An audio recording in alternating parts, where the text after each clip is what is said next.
mag-set up tayo ng table for tomorrow's gathering. This time po, iba na naman ang gagamitin nating charger plates.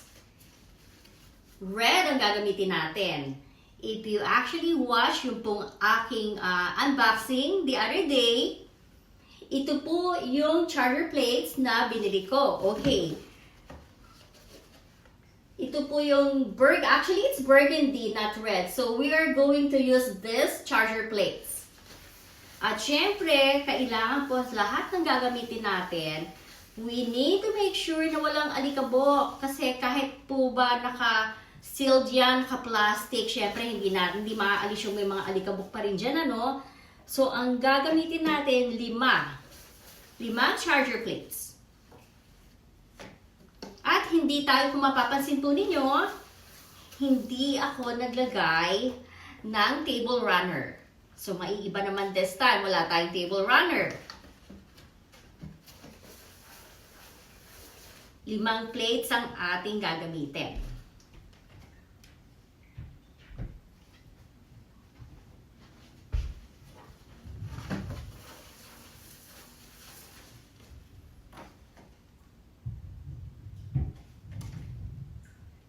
Wanna make sure na talagang pantay po siya.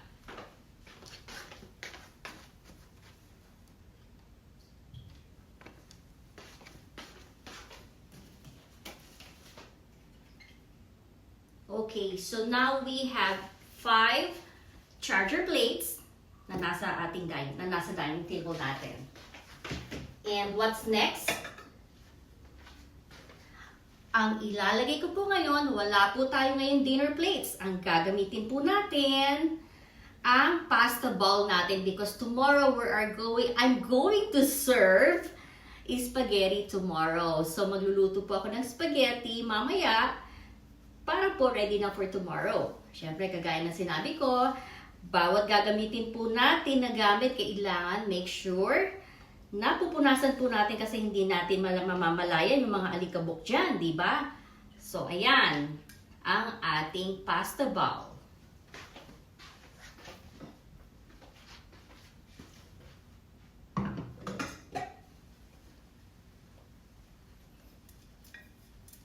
Kahit sabihin natin ang ating mga gamit po ay nasa loob ng cabinet, hindi pa rin natin sigurado, alam naman ninyo, ang mga alikabok, kahit saan po yan nakasingit, sumisingit po yung alikabok na yan.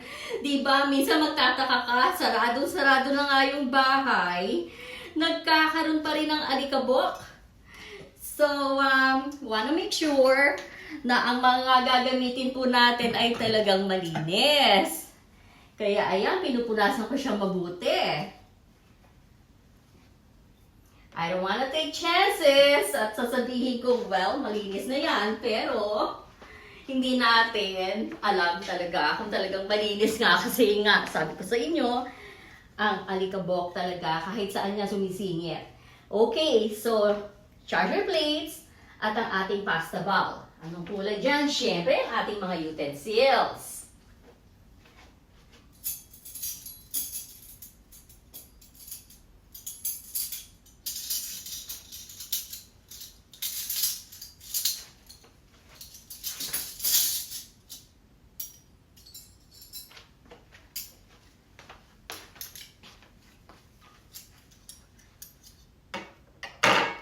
Ating bread knife.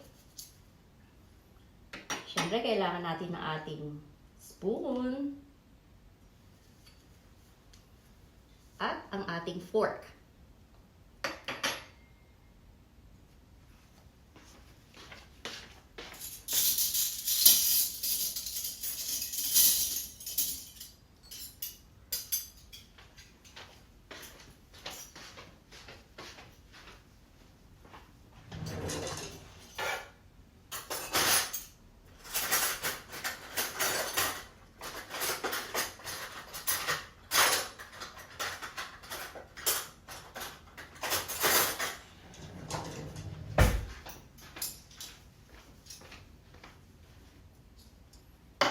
Okay, spoon, ang fork natin, at ang ating bread knife.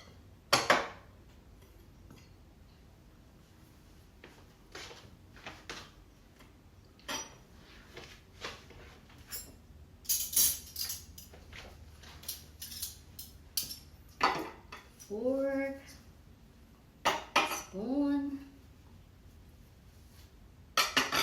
bread knife.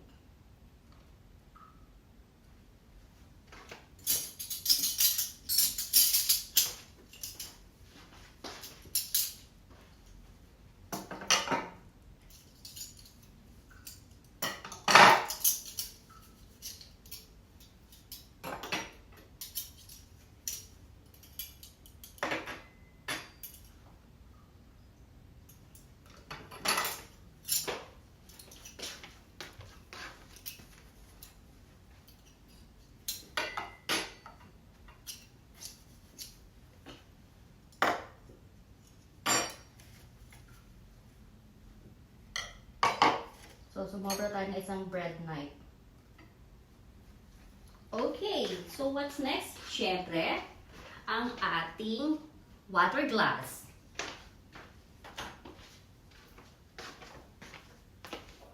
Ang water glass, katulad po nung aking pinaliwanag po sa inyo, ang water glass should be on top of our knife.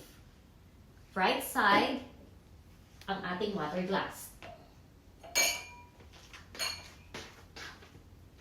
Sa itaas po ng ating knife.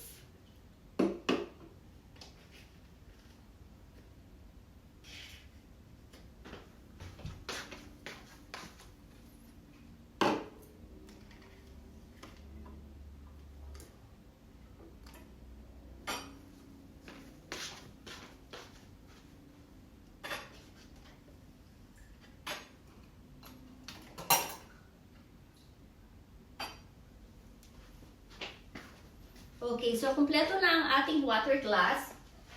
Next is our wine glass, syempre.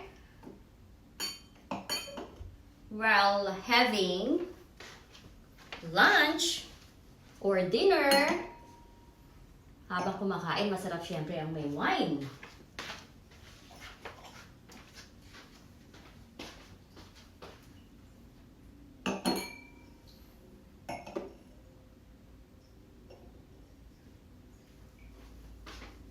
At may nakakalimutan tayo, ang ating table napkin. Okay. Lalagay natin ang table napkin natin on top of our pasta bowl.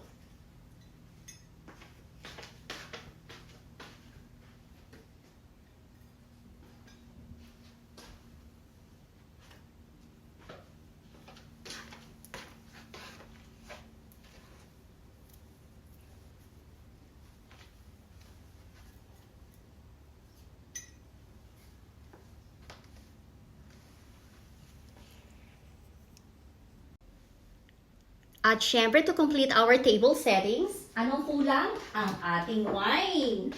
We have red wine here. Kung sino gusto ng red wine. At meron po tayong white wine. Ayan. So, kumpleto na po ang ating table settings. Ipapakita ko po sa inyo isa-isa. Ito na ang aking table settings. Nakita niyo po ba kakaiba compared from last week?